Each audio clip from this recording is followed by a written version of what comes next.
আসসালামু আলাইকুম ভারতীয় ভিসা প্রত্যাশী ভাই বোনেরা, আশা করি আপনারা সকলে ভালো আছেন। আজ 2রা আগস্ট, ইতিমধ্যেই ভারতীয় ভিসার জন্য অনেকেই লাইনে দাঁড়িয়ে গিয়েছেন। আপনারা অনেকেই হয়তো ইতিমধ্যে আইভ্যাকেই আপনাদের ভিসা জমা দিয়ে ফেলেছেন। বিকাল 4টায় ভিসা জমা দেওয়া কিন্তু বন্ধ হয়ে গিয়েছে। তো সাকসেসফুলি আজকে যারা ভিসা জমা দিয়েছেন তারা তো জমা দিলেন, তাদের তো দায়িত্ব শেষ।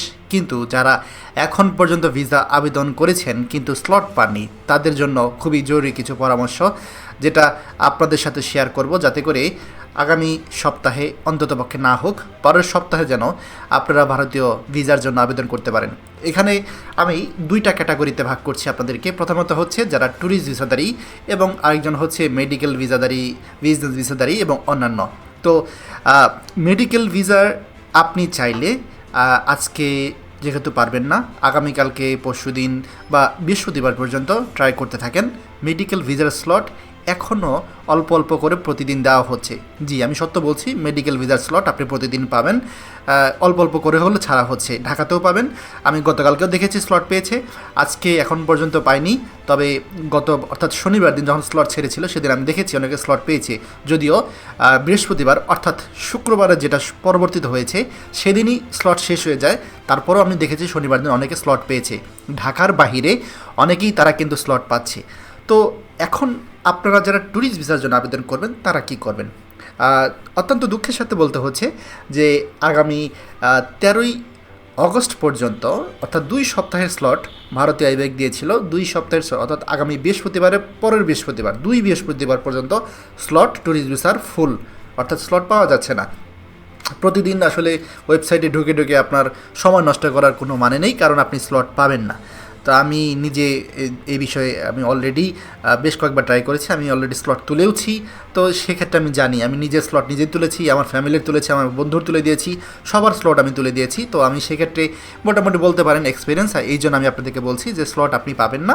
আপনি যদি ট্যুরিস্ট ভিসার জন্য আবেদন করতে চান তাহলে আপনি যেটা করবেন, আগামী 13 তারিখ অর্থাৎ আগামী বৃহস্পতিবার সকাল 10টা নাগাদ বা আগামীকাল 12টা নাগাদ, এই দুটা যে কোনো একটা সময়ে আপনি হচ্ছে নতুন করে পরবর্তী দিনের জন্য, অর্থাৎ 16 থেকে 20 তারিখ অথবা 16 থেকে 27 তারিখ, এটা নির্ভর করছে ভারত সরকার আবার 7 দিনের স্লট দেবে পরবর্তীতে নাকি 14 দিনের স্লট দেবে। যদি 7 দিনের দেয় তাহলে 16 থেকে 20 তারিখ, যদি 14 দিন দেয় তাহলে 16 থেকে 27 তারিখ পর্যন্ত স্লট দেবে। আপনি 13 তারিখে আপনি সকালবেলায় ভালো একটা কম্পিউটার নেবেন এবং সম্ভব হলে কম্পিউটারে হাই স্পিড ইন্টারনেট থাকবে এবং আপনি অ্যাপয়েন্টমেন্ট এবং @ipac.com এই ওয়েবসাইটে আপনি প্রবেশ করবেন। স্লট খোলার সাথে সাথেই আপনি লগ ইন করা ট্রাই করবেন না, আপনি একটু সময় নেবেন।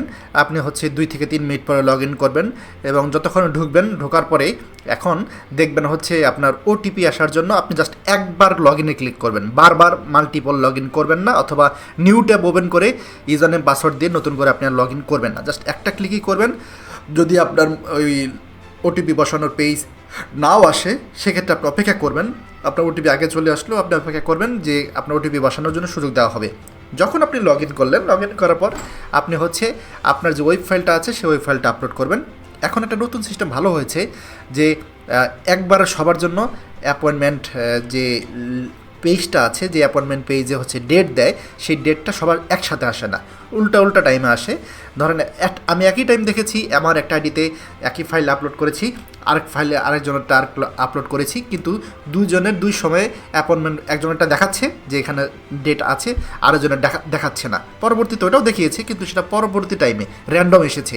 তো আপনি যেটা করবেন, আপনার ওয়েব ফাইলটা আপলোড করবেন, আপনি আপনার আইভ্যাক সেন্টার সিলেক্ট করবেন, আপনি আপনার যে আছে ভিসা সেন্টার আছে সেটা সিলেক্ট করে ফাইলটা আপলোড কমপ্লিট করবেন। এরপরে যখন ডেটের ঘরটা আসবে সেখানে যদি দেখেন ডেট চলে এসেছে তো আলহামদুলিল্লাহ, আপনি ওই দিনের ডেট না ধরে 2 দিন বা 3 দিন পেছনে ডেট ধরে পেমেন্টটা কমপ্লিট করবেন। পেমেন্টটা অবশ্যই নগদ অথবা রকেট দিয়ে করবেন। এই দুটো দিয়ে করার কারণ এই দুটো দিয়ে করলে যদি কোনো কারণে টাকা আটকে যায় সেই টাকাটা আপনি দ্রুত রিফান্ড পাবেন। বিকাশ দিয়েও করা যায়, তবে বিকাশ দিয়ে করলে সেক্ষেত্রে সময় বেশি লাগে। তো আপনি এই দুটো ট্রাই করতে পারেন, সেক্ষেত্রে আপনার জন্য বেটার হবে। এরপর স্লটের যখন অপশন দেবে, ডিজি পে অপশন আসবে, আপনি ডিজি পেতে ক্লিক করবেন না, আপনি পে নাওতে ক্লিক করবেন। পে নাওতে ক্লিক করলে নিউ একটা লিঙ্ক ওপেন হয়ে আপনার পেমেন্টের অপশন দিবে। এই তখন আপনি পেমেন্ট করার পর আপনার অটোমেটিক পেমেন্ট কমপ্লিট হয়ে গেলে লিঙ্কটা ওপেন আবার পুনরায় সাইটে চলে আসবে এবং লেখা আসবে অ্যাপয়েন্টমেন্ট সাকসেসফুল। তখন একটা ফাইল ডাউনলোড করবেন, ওই ফাইলটা ডাউনলোড করলেই আপনি ওটা নিয়ে চলে যাবেন। তবে যদি আপনার মোবাইলে ডাউনলোড অপশন না আসে তাহলে মোবাইলে ব্রাউজারে ক্লিক করে ডেস্কটপ মুড করে নেবেন, তাহলে ডাউনলোড অপশন পাবেন, অথবা কম্পিউটারে লগ ইন করে ফাইলটা ডাউনলোড করবেন। তো এই হচ্ছে সকল ট্রিক, সকল সিস্টেম।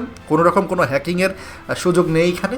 আমরা সবাই এখন 90% লোক যারা, তারা নিজেরাই স্লট পাচ্ছি, আপনিও পাবেন। আমি যেটা বললাম সেটা ফলো করুন। আর যদি আপনি মেডিকেল ভিসা বা বিজনেস ভিসা অথবা স্টুডেন্ট ভিসা হয়ে থাকেন তাহলে আপনি চাইলে প্রতিদিন ট্রাই করতে পারেন, কারণ এখন একটু একটু করে স্লট দিচ্ছে। যারা ট্যুরিস্ট ভিসা তারা আগামী 13 তারিখে ট্রাই করুন। দয়া করে ভিডিওটা সবার সাথে শেয়ার করবেন। আর আপনি আমাদের চ্যানেলে নতুন হলে অবশ্যই চ্যানেলটিকে সাবস্ক্রাইব করতে ভুলবেন না। ধন্যবাদ সবাইকে।